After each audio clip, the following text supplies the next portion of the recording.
Hello, I'm live. Welcome everyone to another episode, the first episode of the year of Between the Covers. So if you're watching for the first time, who am I? My name is Daniela Bleckner.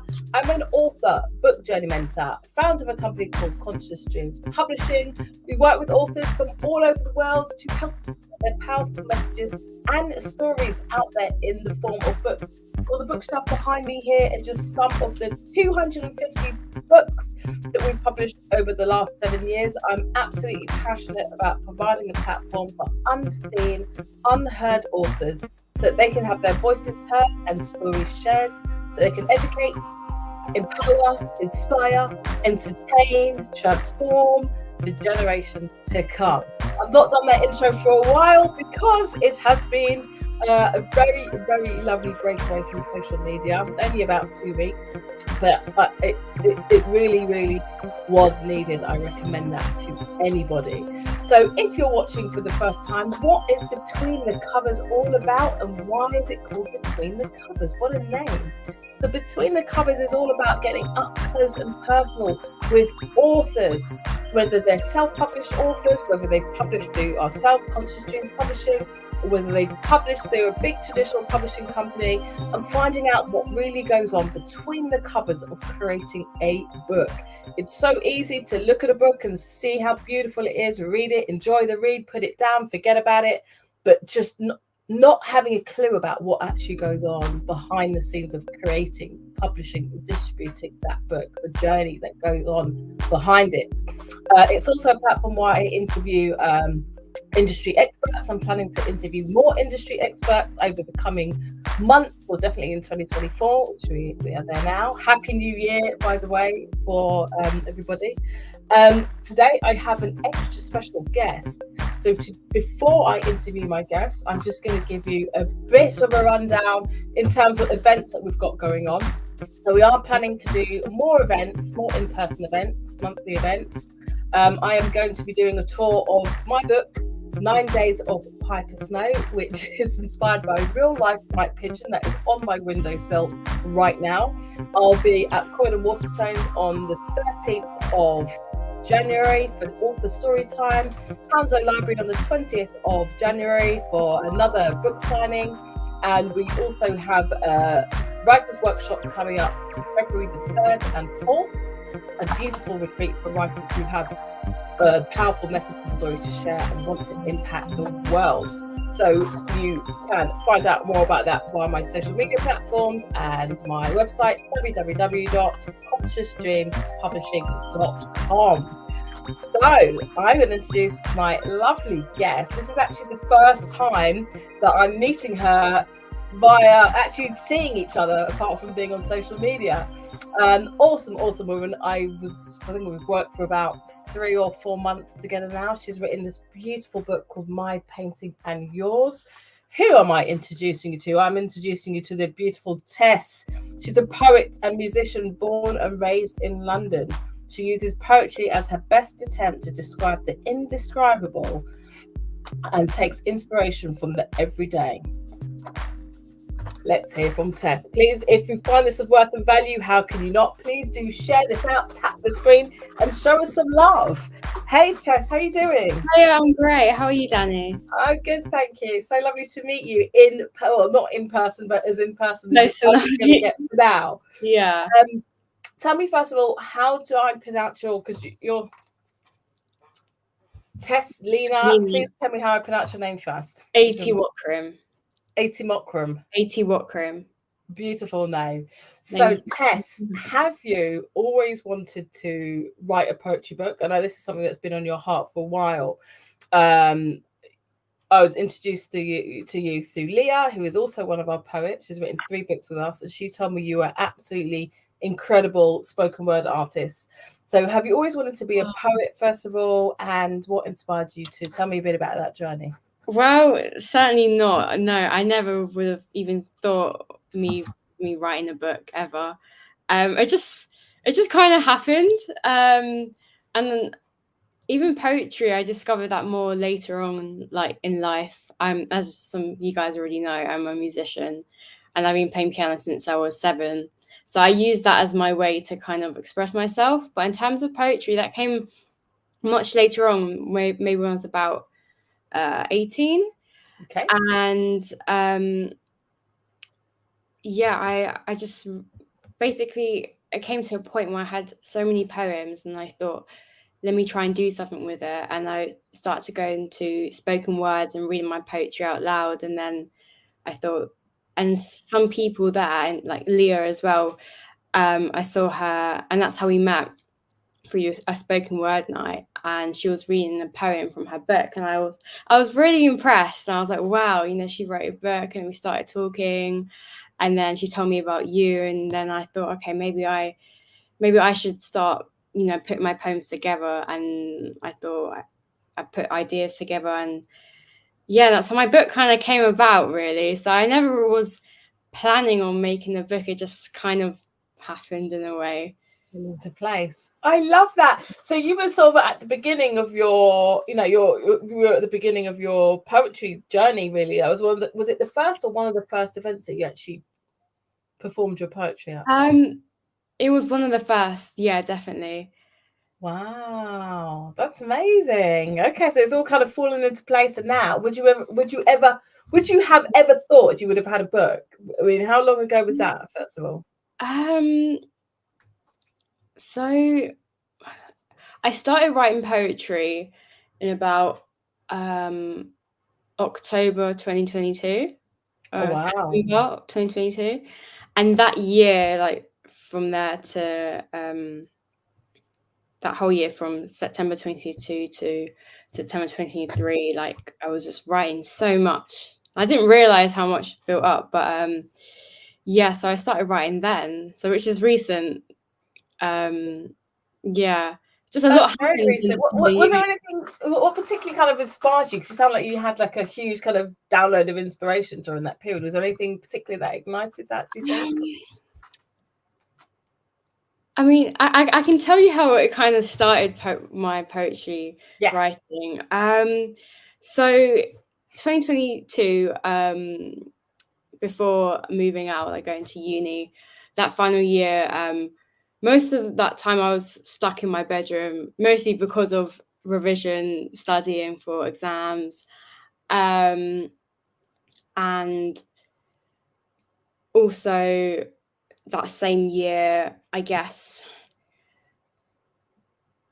a couple of things happened with people in my life, and unfortunately I kind of lost touch with a friend who was my friend for like 15 years or so. People change, and we parted ways, and I had to kind of get through that and some other things. And so I remember, like, more or less, like, as much as I could, my bedroom, like, in my room, my childhood room growing up, I had a really big window, and every evening or whenever there was, I would always just take that time to just sit literally pretty much outside the window and just watch the sunset. And like the sunset was kind of like my escape, and in a way you get so lost in your thoughts that you just wouldn't think about anything. If that doesn't really make sense, but it kind of does. No, it does. So it was just my escape, and I love nature, I love the sunset, and I just would get so lost, and I would love it. It was kind of like a medicine for me at that time. And so then come September, I moved out to go uni, and I was in dorms the first year, and I was put on the ground floor. And so come the evening, when I'm so used to just watching the sunset out my window, I didn't have that opportunity. So I was kind of getting like withdrawal symptoms. I was like, this is like, I found I put so much comfort in sitting on the window still watching the sunset, and I didn't have that opportunity, like having that view. So then I just wanted to kind of like express my appreciation for that. And then so my first poem called The Window, that's where it kind of, my poetry kind of journey birthed from that poem. And so that's how my poetry journey kind of happened from there, really.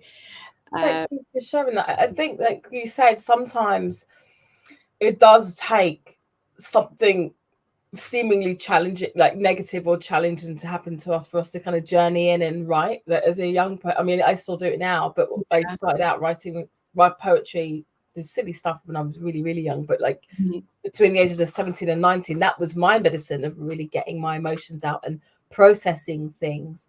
And I love that you said that, you know, I love nature as well. And I love that you said that you looked at sunset and it helped you to get away from your thoughts or get lost in your thoughts. It does make perfect sense. And then obviously not having that, then having to find another way to process things. I think this is just an absolutely beautiful way of doing that. Can you tell us, actually somebody's responded here, we've got a few people. Hayley, happy new year. Lovely. Dillis says, finding your happy or safe space when you're going through when what you're going through is really important. You found it watching the sunset. Beautiful and healthy way to regulate your thoughts and emotions. Beautiful and smart young lady. Well done to you. Oh, thank you so much. Thank you so much, Dillis. That's Dillis. She's one of our authors. She's a transformational coach, and she's been through an incredible lot herself, and she's got a book coming out, another book coming out soon as well. So definitely do connect. So tell us now, your book is called My Painting and Yours. Tell us what inspired you to write it, and tell us about the title. Why the title? So when I was writing this book, I mean, so starting from that poem, The Window, which is how my poetry journey started, and I guess I was pretty much writing about anything that sparks some sort of inspiration within me. And like I say it's my best attempt to describe the indescribable, and that can come in many forms, whether that feelings or something physical that you see gives you inspiration, or spiritual or emotionally. And so I was pretty much writing poetry about a range of things, from passions like my music, to people, to just like generalities, life things. And so I was really kind of like bringing all these things to me within my life, in like a form of art. And so that's why I called it My Painting and Yours, because I just wanted to embrace all the things that life can bring. And essentially, I guess life is a painting, and we all unconsciously are painting our own paintings every day. And that is why I thought this was the best title, as it kind of gathers all the different kind of themes and subjects of the poetry as a painting of life, really, and your painting of life. So that's how it kind of happens. I love that. I think that's a beautiful analogy and way to look at life. It's such a positive way, actually, because you're saying that life is like a painting. It means that we are the creator of what's happening in our lives. So if we don't like something, we can take it out of the painting. We can paint something else that we can recreate and remold or add different colors in. And I think that's a really beautiful part of also the creative process as well. Do you have like a particular poem that you liked best? That's such a hard question.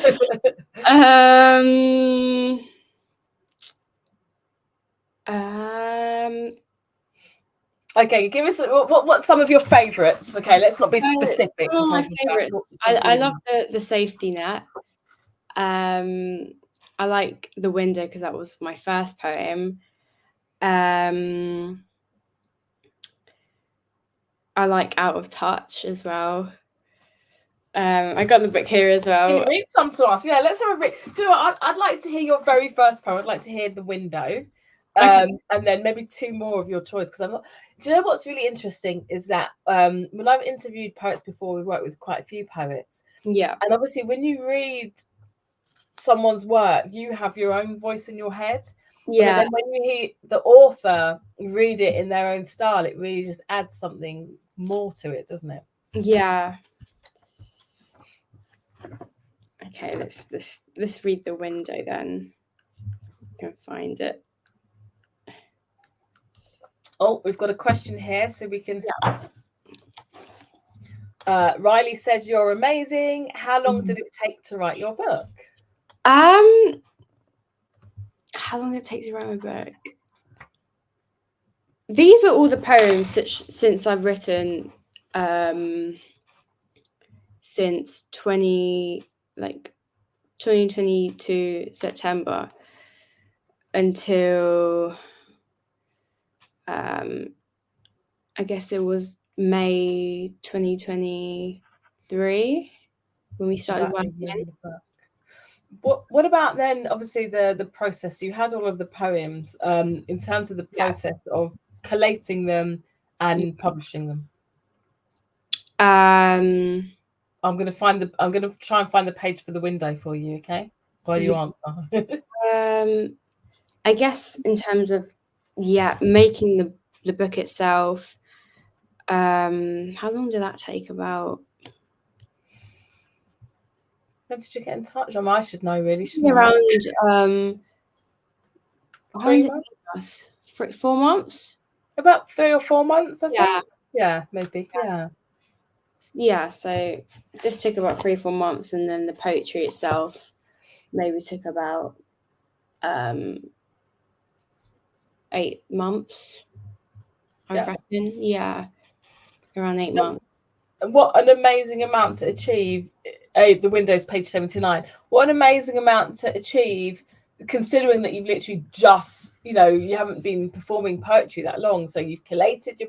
Do you know, times I speak to people who've been writing poetry for years, decades, even sometimes, and they've got like hundreds of poems, in notepads, and they're trying to collate them, and it's just brilliant that you've actually really got your head down and put these together. So, kudos to you. Thank you. Shall we hear the window? Okay, yeah, let's hear the window. So this is called The Window. A portal of escapism for the eyes, despite feeling trapped inside. The colours of the sunset filled my heart with a sense of wonder for the arts. The blue skies filling me with hope, reminding me that I can actually cope. Sometimes the rain poured, but I too felt somewhat restored. Behind the grey clouds, the sun still shines, and by 8 p.m. the sun will pull my eyes. The sun can shape clouds, change skies, dry the tears from people's eyes. How the reds, oranges, yellows, and pinks made me gaze in awe and simply think that life too brings us these rich colours. Sometimes we may feel we suffer, other times we may feel tougher. We may be filled with love and splendour, and how we embrace the splendour. But as the sun sets and the colours fade, it too reminds us that it's just another passing day. I love that. Hey! If you're watching, I want to see those fire emojis and the heart emojis going up. Please, let's give us some amazing support whether you're watching now or on the replay. That was absolutely fantastic. I just love the imagery of that, and just I think my favorite line was how the sun actually can change the shape of the clouds. Yeah. For you, what was the kind of deeper message? What did you want people to get from that particular poem? I guess that poem was kind of me looking back, and it's basically losing track of time, being stuck in the moment and seeing the beauty within that, but then also realizing that, okay, instead of it's being within the moment basically, and finding the beauty within that. But I guess sometimes it's also realizing, like at the end, it says just another passing day. It's just, I guess I said that as well because things, as much as you can embrace the moment, it's about also moving on from it. But it also signifies again that it too much just another passing day. So in a way, it just reminds people to stop and really appreciate the moment as well. I got that from it. I love that. Just really live in the moment, but also know that everything's transient, everything changes. What's happening right now is not going to happen again. And somebody's written here, Hanifa, fellow poet. She says, beautiful, inspirational words, just another passing day. I wanted to build on that about just another passing day. I know there's like in scripture, there's the saying, but yeah, this too shall pass. So when you're going through really difficult times, and what you can hold on to is like, everything will pass at some point. This as well will pass as well. And I kind of got that from your poem too. Lee says, amazing. Thank you, Lee. Zilla says that was beautiful. Dion says, wonderful. If you've just tuned in, I'm speaking with the amazing Tess, who has written a beautiful book called My Painting and Yours. Check it out. Available. Look at the back there. Look at this.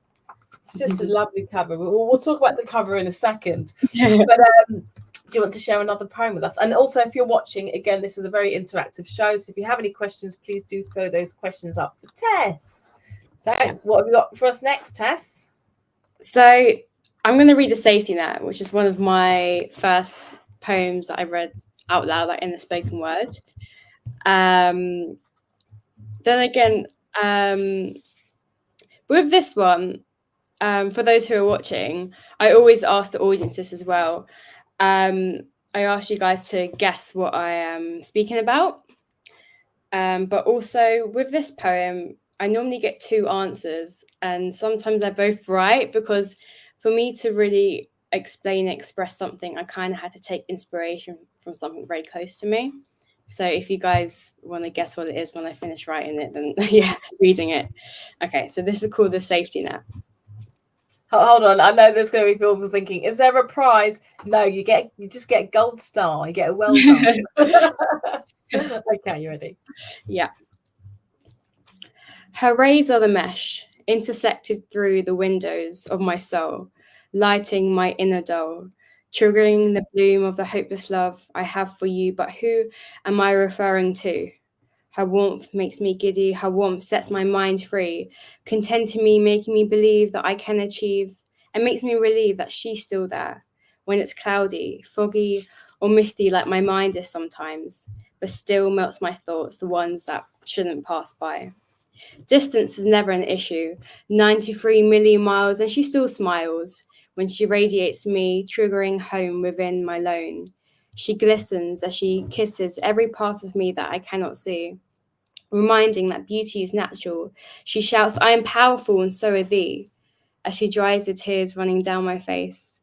While she sets, I reminisce of you before I fall into the pool of dusk. Dun, dun, dun. Okay, who's going to have a guess? Oh, Bernard's come on. That's exactly what I thought. Can I read out? Or should we give a bit more time for other people?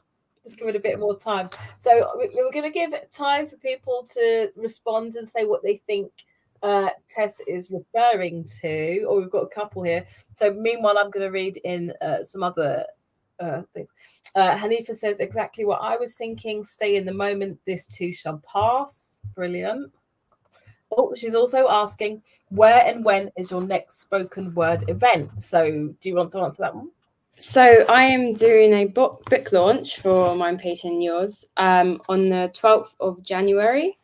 It's going to be at the Bush Theatre in London at the Alan Buckley Library within the Bush Theatre from 6:30 p.m. till 8:30 p.m. And amazing. That is, next Friday, the 12th of January. Do you have a book link? Do you have an Eventbrite link at all? I don't.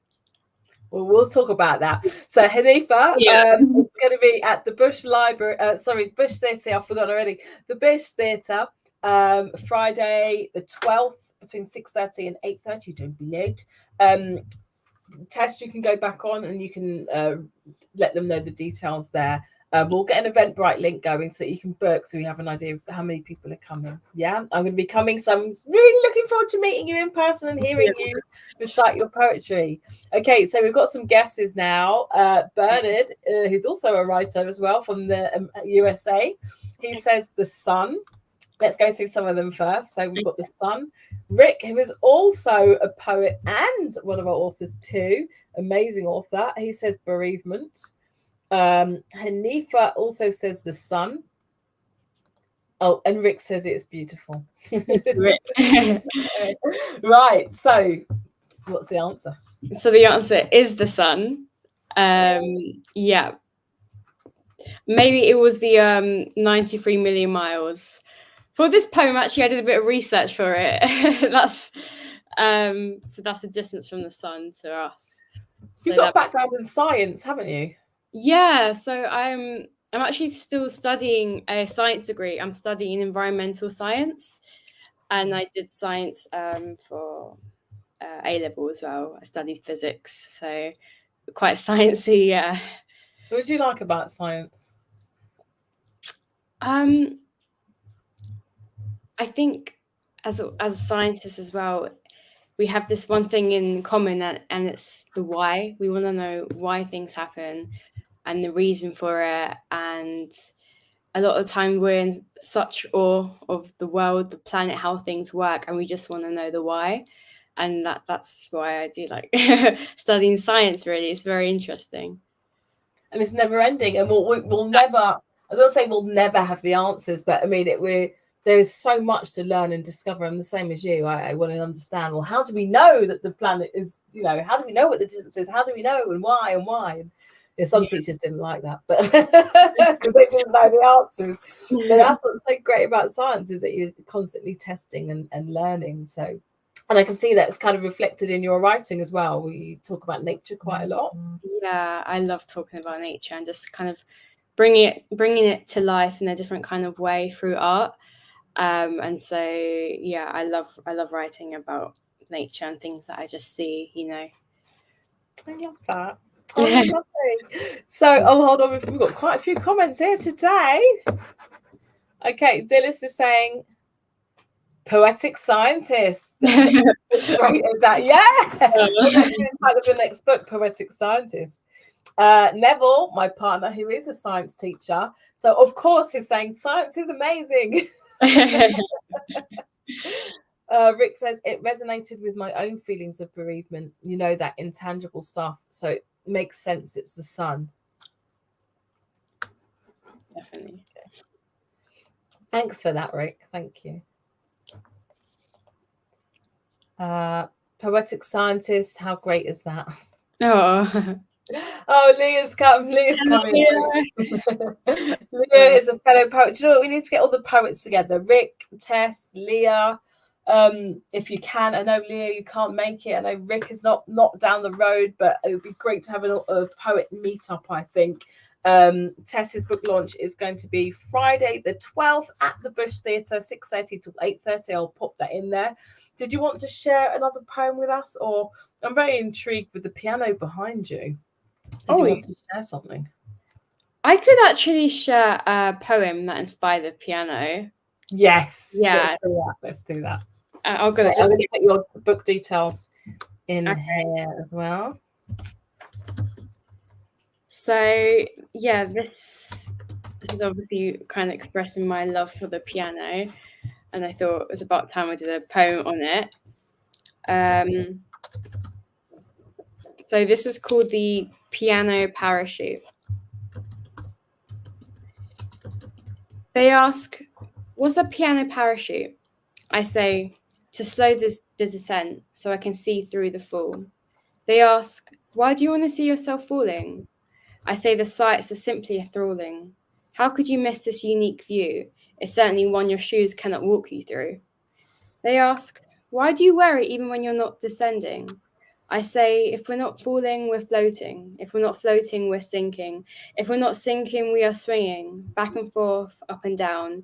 You deserve to feel at places, even if you cannot be found. They say, it doesn't make sense. I say it does. Your heart doesn't stop beating. Your mind doesn't stop thinking. Your lungs don't stop inhaling the air as you fly through the highs and lows. How the pianos can articulate the depth of your descent and indeed heighten the heights. The keys are streets to the soul, the melodies are paths to the heart. They say, don't be so daft. I say, how mad I ever could be. to finally understand the passions I couldn't fathom, to realize the truth behind all these atoms. The piano guided me to a beauty, few there must have been, so how can I ever miss a rare view that was meant to be seen? Oh, that was wonderful. I love this. We need to have a whole 2 hours set of just Tess. I think that's beautiful. I love the metaphors in there. Thank you. So with that one, here we go. Leah says the same. We're both English teachers as well, so she said the same thing. Such fabulous metaphor and imagery. Gorgeous, absolutely gorgeous. Thank you. And you get your science and with the atoms and the piano in there as well. Tell us, what is your deeper message behind that? What do you want to get? What do you want listeners to really get from that poem? So from the piano parachute, I guess it's me kind of expressing the feelings that the piano gives me. I guess sometimes when I can't express myself, I go to music just as a way, again, like I said, to describe something that's indescribable and I can't actually project it through my voice. And the piano parachute, I guess, is like a safe space. When instead of me rushing through things or rushing through emotions, it makes like a parachute. I'm kind of just like feeling it all and embracing it all, no matter how it is. And so it's making me kind of see the bigger picture in things. And again, with you guys, and it can be with music as well. It doesn't necessarily have to be the piano, being any type of music. It's kind of really there's a quote by Bob Marley, and it says, what did he say? He said, the great thing about music is like when it hits, you feel all right. You feel all right, something like that. And I guess that was also the piano parachute is kind of my kind of poetry take on that as well, I guess. I love that. I love the idea of that being your safe space. And I think that's such an important thing for people to have something that they can truly be themselves with. Yeah. Or at. I can relate to that. Mine is when I've got the pen in my hand. I've got better at expressing myself vocally, but as a young person, I could never get the words out either. And when I had the pen in my hand, it's like I became at one. I could really relate to that thing of like, if you're not falling, you're gliding and you're processing and feeling everything when you're in that space of just being. I actually have a piano here. I went through a phase. I can't play it, so I can play chopsticks. I went through a phase of really wanting to learn the piano because I'd seen like some people on Instagram play, and I thought, oh, it's beautiful, it's amazing. I probably played it about 4 or 5 times because I'm terrible. Do you help people? Do you teach people to play the piano? I know that you've got an Instagram page. I don't currently, but I would really love to soon. I'm actually I do teach something. I'm a swimming teacher. Oh wow. Yeah, I used to swim. I'm actually like an ex-national swimmer. So in my childhood days, I was very like sporty, I guess. So wow, you're so how old are you, Tess? I'm 20. You're 20. Yeah. You've achieved an incredible amount of things. Honestly, you're so talented and just an amazing human. It's just really lovely to see. I'm quite emotional. We've got quite a few things here. Leah says maybe another poet event like you did a few years ago. Yeah, so over lockdown I had a poetry event called Pass the Mic, and so all of us, because I do poetry as well, I started off doing poetry. So we were all online and we were doing like poetry online. So maybe we should do a meetup, right? I think we should do that. I think Dilla says she's a singer as well, so she clocked the piano straight away. Dion says amazing poems, love them. Dillis says this is somebody that understands how all your gifts and talents can be married together. Tess understands who she is. Aww. It takes it. Not everyone knows what they love and who they are and where they feel at home at. Just leaving my safe space, Bertie's. Yeah, we know, Leah. Bertie's is your safe space. So if you don't know, Leah, she's published 3 books of us. One of her poems in her first book was called something in a bar. Artist in a Bar, that's it, one of my favourite poems. And she talks about, you know, her safe space. She goes there every Thursday, Bertie's Bar, to the point where, you know, I've gone down there and I've loved it so much. We have our Christmas parties there. So yeah, Bertie's Bar, Wimbledon, beautiful. It's so important to have your safe space. Oh, she's just leaving there now. Selena says, one good thing about music, when it hits you, you feel no pain. That's it. That's it. Thanks, Selena. Thank you. Joanna, oh, here we go. Everyone's filling in. Hi, Danny and Tess. Hey, Joanna. All our authors are on today. When it hits, you feel no pain. That's it. Music helps one to express their emotions. Absolutely. Hanifa says, how weird. Have just bought a keyboard because I've always wanted to play. So that's on my list for this year. Learn and play and add the music to my poetry. I feel me and keyboard will just have great conversations like I do with my pen when I'm writing. Let's do a poetry event. Come down to Tess's event on Friday. We can discuss all things poetry and piano. Oh, actually, there's a piano there as well, actually. So maybe play piano, yeah. Are you going to be playing? I could play, yeah. Yeah, we need to. We'll talk after this interview because we want to hear you play. We do. Dillis says you stopped playing, Danny, because Neville would have kicked you out of the house. 2 artists in the bar. Yeah, that's correct. Hanifa Mohammed, I'd love to learn to play too, but I'm too busy at the moment. Okay, so. Wow, lots of interaction, lots of great questions, and I mean the poems that you've read, I would love to hear more but we've got to pop over to Instagram. It's been an absolute pleasure to speak with you today. Do you have any parting words for your lovely audience? I would say follow your heart. Don't stop writing. Keep the pen in your hand. And just embrace life, embrace everything. No feeling is ever too small or too big, and you're not alone. So yeah, that's all I'd say. Oh, it was so lovely. Honestly, I'm so proud of you. Thank you so much. You've written a beautiful book. So we haven't even got to talking about the cover yet or the creation of the book, but please come down to Tess's book launch the 12th, Friday the 12th of Friday the 12th of January. Friday the 12th of January at the Bush Theatre. I don't live in West. I'm coming all the way down from outside Croydon. So it's worth coming down, honestly. And she's going to be playing the piano now. And it'd be a great chance for us all to meet as well. So Dillis says, Tess will be okay. She is wise beyond her years. Leah is saying, you're brilliant. Yes. All right. So I think you've got a lot of people to connect with here. How can people connect with you and where can they get your book? So my book is available on the Conscious Dreams website. It's also available on Amazon. And my poetry account is called poetry.tl, which stands for my name, on Instagram. So it's poetry.tl. There you go. Got it. Yeah. Oh, typo. Don't look at that. I also recently started a blog, which is called My Dear Melancholy. www.mydearmelancholy. Yeah. Oh my gosh. Please someone help me spell melancholy. I've not spelt that for a long time. Melancholy. Tess, how do I spell melancholy?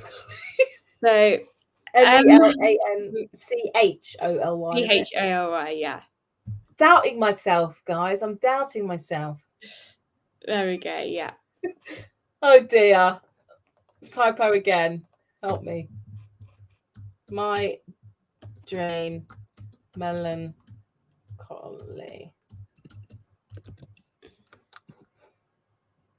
I think I can join it. There you go. mydreammelancholy.com. Yeah. Is that right? No?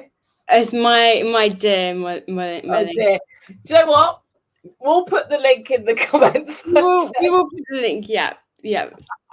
All right, we're going to hop over to Instagram at Conscious Dreams Publishing. If you want to hear more from Tess and connect with her there and listen to some poetry, we'll be there for about 10-15 minutes. Have a beautiful evening, everybody. I'm not here next week, but I will be here the following week with an extra special guest, just like Tess, who's extra special as well.